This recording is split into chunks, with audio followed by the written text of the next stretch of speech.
The Alchemist, Chapter 1, Part 6.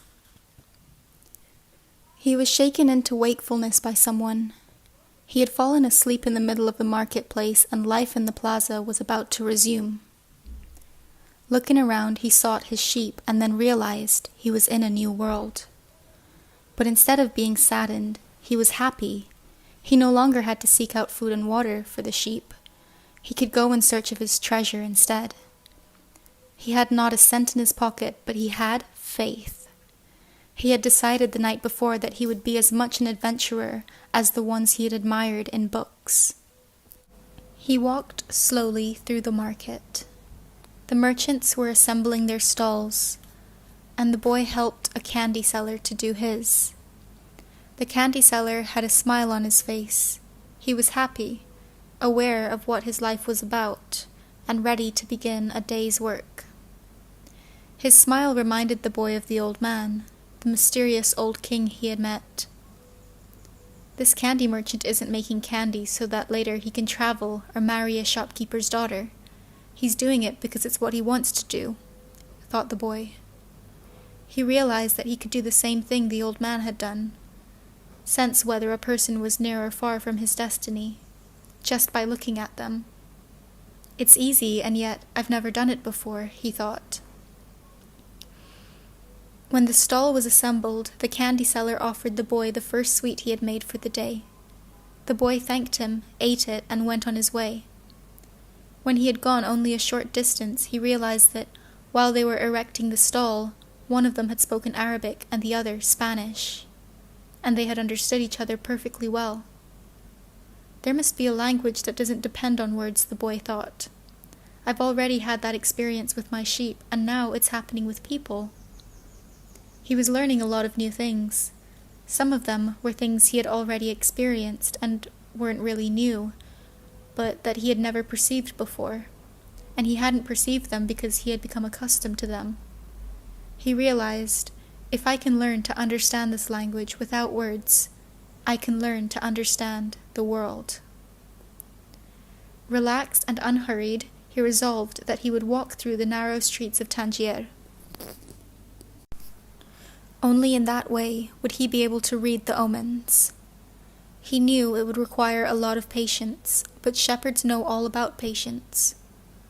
Once again he saw that, in that strange land, he was applying the same lessons he had learned with his sheep.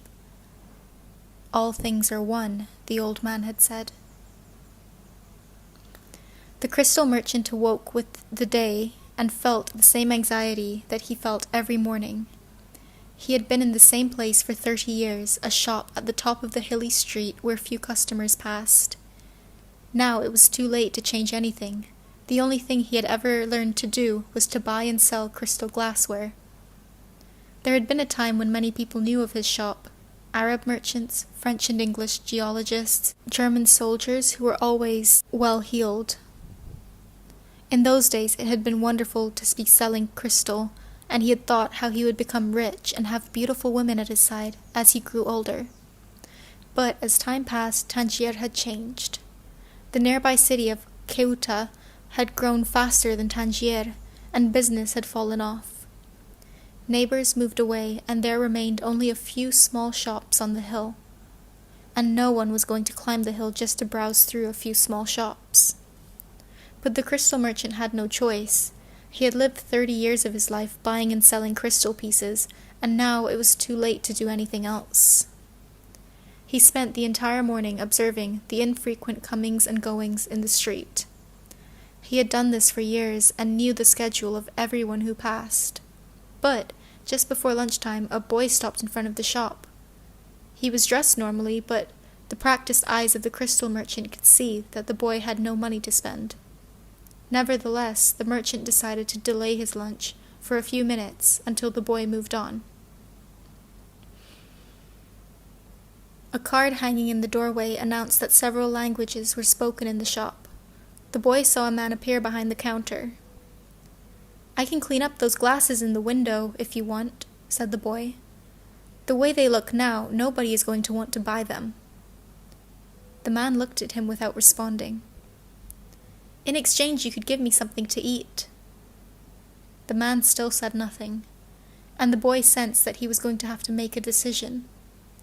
In his pouch he had his jacket. He certainly wasn't going to need it in the desert. Taking the jacket out, he began to clean the glasses. In half an hour he had cleaned all the glasses in the window, and as he was doing so, 2 customers had entered the shop and bought some crystal. When he had completed the cleaning, he asked the man for something to eat. "Let's go and have some lunch," said the crystal merchant. He had put a sign in the door, and they went to a small cafe nearby. As they sat down at the only table in the place, the crystal merchant laughed. "You didn't have to do any cleaning," he said. "The Quran requires me to feed a hungry person." "Well then, why did you let me do it?" the boy asked. "Because the crystal was dirty, and both you and I needed to cleanse our minds of negative thoughts." When they had eaten, the merchant turned to the boy and said, "I'd like you to work in my shop. 2 customers came in today while you were working, and that's a good omen." "People talk a lot about omens," thought the shepherd. "But they really don't know what they're saying, just as I hadn't realized that for so many years I had been speaking a language without words to my sheep." "Do you want to go to work for me?" the merchant asked. "I can work for the rest of today," the boy answered. "I'll work all night until dawn, and I'll clean every piece of crystal in your shop. In return, I need money to get to Egypt tomorrow." The merchant laughed. "Even if you cleaned my crystal for an entire year, even if you earned a good commission selling every piece, you would still have to borrow money to get to Egypt.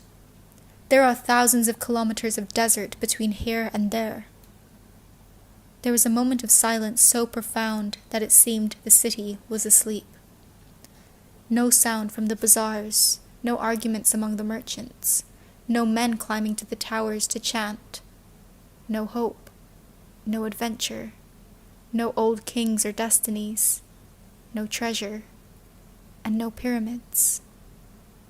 It was as if the world had fallen silent because the boy's soul had.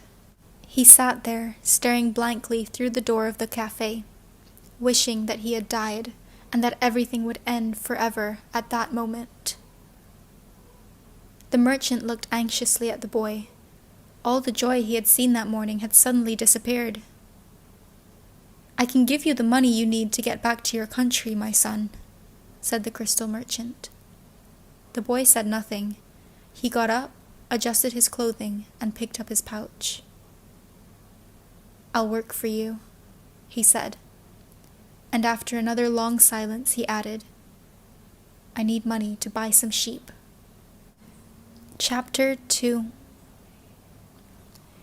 The boy had been working for the crystal merchant for almost a month, and he could see that it wasn't exactly the kind of job that would make him happy. The merchant spent the entire day mumbling behind the counter, telling the boy to be careful with the pieces and not to break anything. But he stayed with the job because the merchant, although he was an old grouch, treated him fairly. The boy received a good commission for each piece he sold, and had already been able to put some money aside. That morning he had done some calculating. If he continued to work every day as he had been, he would need a whole year to be able to buy some sheep. "I'd like to build a display case for the crystal," the boy said to the merchant. "We could place it outside and attract those people who pass at the bottom of the hill." "I've never had one before," the merchant answered. "People will pass by and bump into it, and pieces will be broken." "Well, when I took my sheep through the fields, some of them might have died if we had come upon a snake, but that's the way life is with sheep and with shepherds." The merchant turned to a customer who wanted 3 crystal glasses. He was selling better than ever, as if time had turned back to the old days when the street had been one of Tangier's major attractions. "Business has really improved," he said to the boy, after the customer had left. "I'm doing much better, and soon you'll be able to return to your sheep. Why ask more out of life?" "Because we have to respond to omens," the boy said, almost without meaning to. Then he regretted what he had said, because the merchant had never met the king. It's called the principle of favorability, beginner's luck, because life wants you to achieve your destiny, the old king had said. But the merchant understood what the boy had said. The boy's very presence in the shop was an omen, and as time passed and money was pouring into the cash drawer, he had no regrets about having hired the boy. The boy was being paid more money than he deserved, because the merchant, thinking that sales wouldn't amount to much, had offered the boy a high commission rate. He had assumed he would soon return to his sheep. "Why did you want to get to the pyramids?" he asked. "To get away from the business of the display?" "Because I've always heard about them," the boy answered, saying nothing about his dream. The treasure was now nothing but a painful memory, and he tried to avoid thinking about it. "I don't know anyone around here who would want to cross the desert just to see the pyramids," said the merchant. "They're just a pile of stones. You could build one in your backyard." "You've never had dreams of travel," said the boy, turning to wait on a customer who had entered the shop. 2 days later, the merchant spoke to the boy about the display. "I don't much like change," he said. "You and I aren't like Hassan, the rich merchant. If he makes a buying mistake, it doesn't affect him much. But we two have to live with our mistakes." That's true enough, the boy thought ruefully. "Why did you think we should have the display?" "I want to get back to my sheep faster. We have to take advantage when luck is on our side, and do as much to help it as it's doing helping us. It's called the principle of favorability, or beginner's luck." The merchant was silent for a few moments. Then he said, "The Prophet gave us the Quran and left just 5 obligations to satisfy during our lives. The most important is to believe only in the one true God. The others are to pray 5 times a day, fast during Ramadan, and be charitable to the poor." He stopped there, his eyes filled with tears as he spoke of the Prophet. He was a devout man, and even with all his impatience, he wanted to live his life in accordance with Muslim law. "What's the 5th obligation?" the boy asked. 2 days ago, you said that I had never dreamed of travel," the merchant answered. "The 5th obligation of every Muslim is a pilgrimage. We are obliged at least once in our lives to visit the holy city of Mecca." "Mecca is a lot farther away than the pyramids.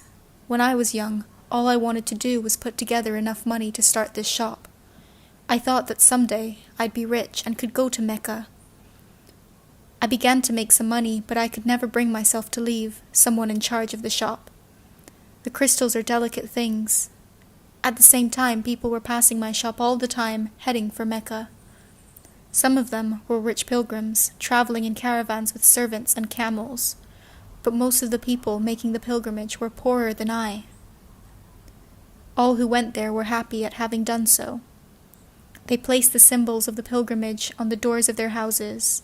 One of them, a cobbler who made his living mending boots, said that he had traveled almost a year through the desert, but that he had got more tired when he had to walk through the streets of Tangier, buying his leather. "Well, why don't you go to Mecca now?" asked the boy. "Because it's the thought of Mecca that keeps me alive. That's what helps me face these days that are all the same. These mute crystals on the shelves, and lunch and dinner at the same horrible cafe. I'm afraid that if my dream is realized, I'll have no reason to go on living. You dream about your sheep in the pyramids, but you're different from me, because you want to realize your dreams. I just want to dream about Mecca. I've already imagined 1,000 times crossing the desert, arriving at the plaza of the sacred stone. The 7 times I walk around it before allowing myself to touch it.